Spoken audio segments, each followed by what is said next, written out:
Hi everyone, it's me again, Kirsty, and in this video I will be setting up my bullet journal for October, which is my birthday month, so it's especially important to me that the themes for that month always look very nice and pretty, so I tried my best to do that. I was inspired by lots and lots of different bullet journalers and artists out there, especially Piper's art. If you don't know her, go check out her channel. She does some amazing stuff. And she did a witchcraft inspired theme in her bullet journal a few years ago.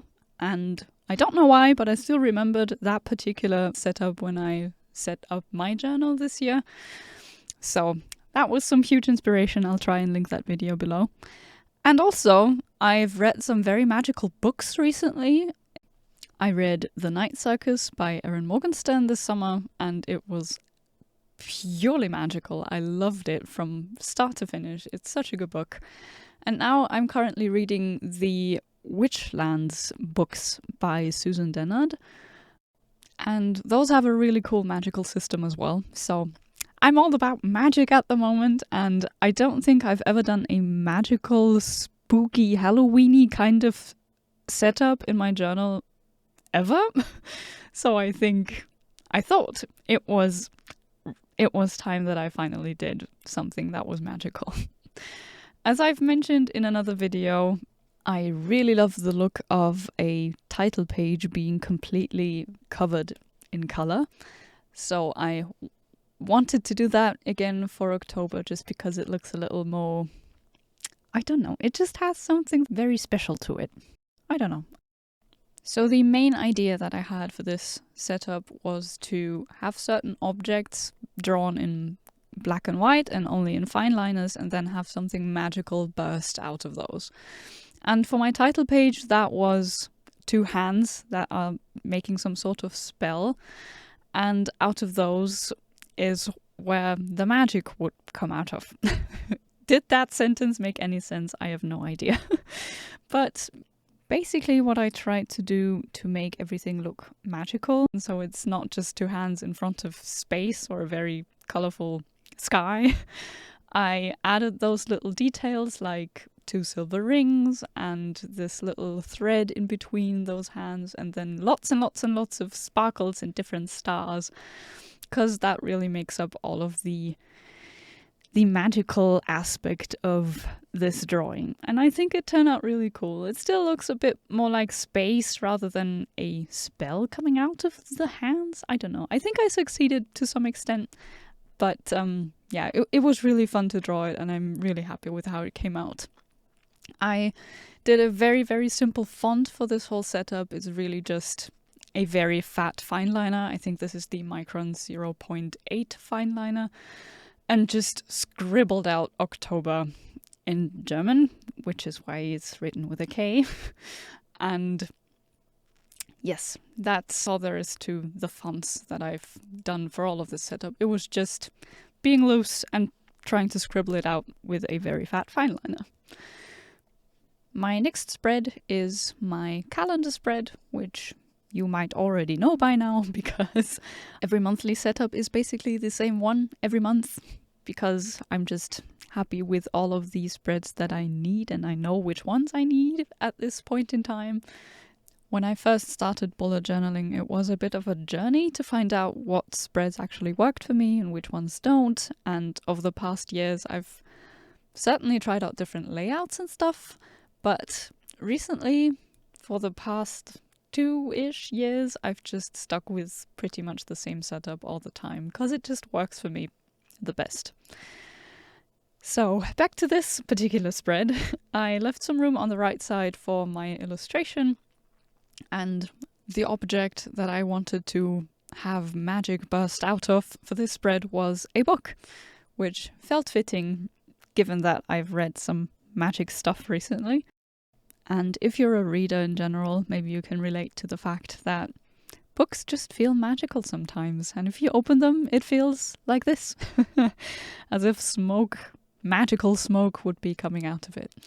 So for this one, I didn't add color to the whole back of the illustration, but just added smoke in pink and violet so that it would look magical and not just nice smoke.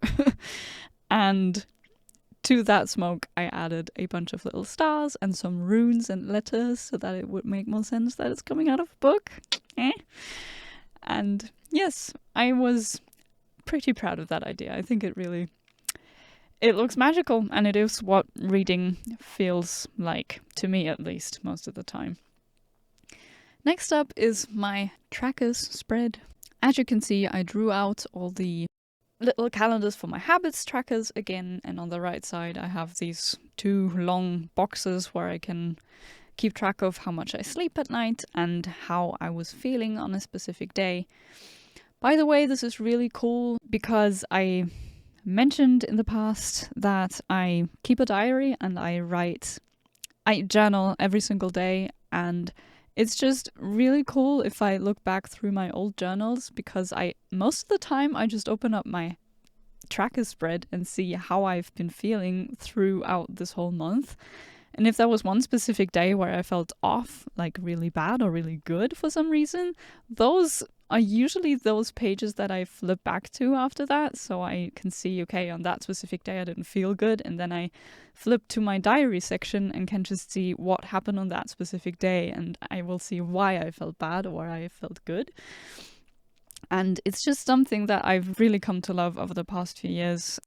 On one hand, bullet journaling just forces me in quotation marks, to do art regularly, and it's one of my favorite hobbies, so that's really cool. And on the other hand, it's just really nice to have some sort of visual representation of how your month went. So back in the days when I started writing diary, my diaries just consisted of walls of text exclusively. And so it's really nice to have this spread to see how my month went and how I was feeling, and that's really cool.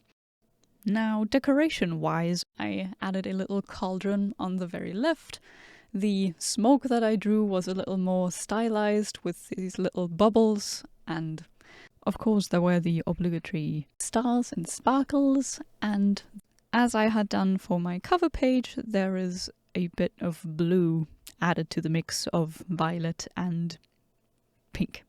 For my notes page, I think this has become customary at this point. I always add borders to them because all of my different notes that just accumulate over the month just look really nice when there's a border around them to tie them together a little. So I added a border, and on the bottom right corner I drew a little flask that is filled with some sort of violet potion.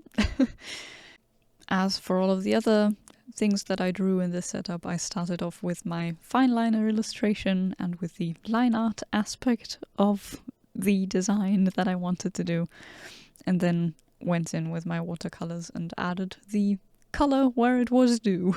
So for this one, it was not some sort of smoke or steam that I added, but I colored in the little potion inside of the little flask. Even though the paper in this notebook isn't actually watercolor paper, and it does behave a little differently from how it would on proper watercolor paper, I still try to make this watercolor effect as flowy as I could. Sometimes that's a little hard because the colors don't dry as nicely or as vibrantly, and sometimes it just takes even longer for the colors to dry than it would on actual watercolor paper. So I waited for so long for this stupid little flask to finally be dry, and I doodled around it and made a snack in between. But oh well, that's the charm of the medium, I guess. I, at the very last minute, decided to add this tiny little shiny speck on the flask, and as soon as finally everything had dried, I could go back in and add the little sparkles and stars on the actual potion. I have used this particular gel pen in the past. I will link it in the description box again. I dare say it is the shiniest silver gel pen you will find on the planet. It's just super shiny. It looks really, really nice when it's being hit by the light, and I think it made all the difference to make my drawings come to a magical sort of level. When at first one might have argued, this is just a galaxy theme, Kirsty.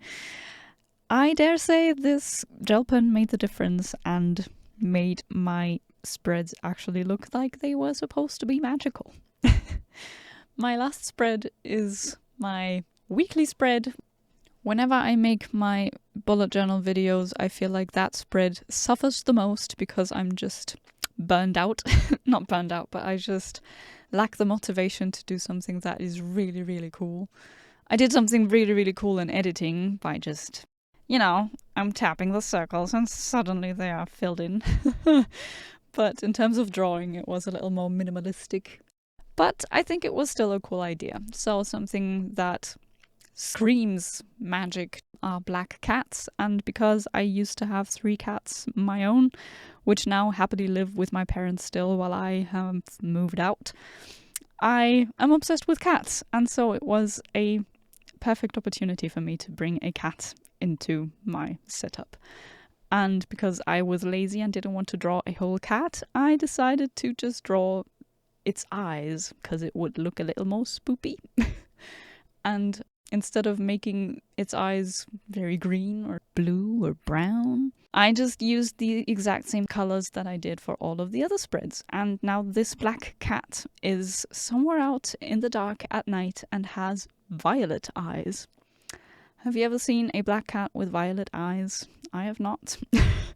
But that makes it look really magical and cool and spooky, I think. So even though I was a little lazy, it still came out pretty cool, I think.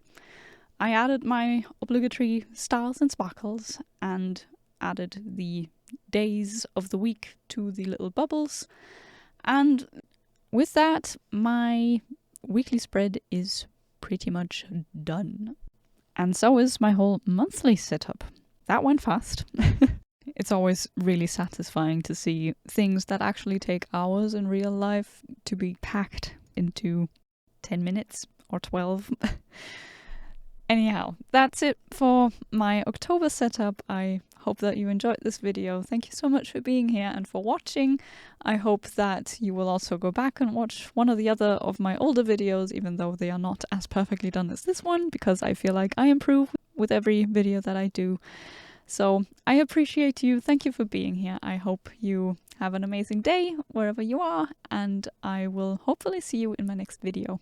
Bye!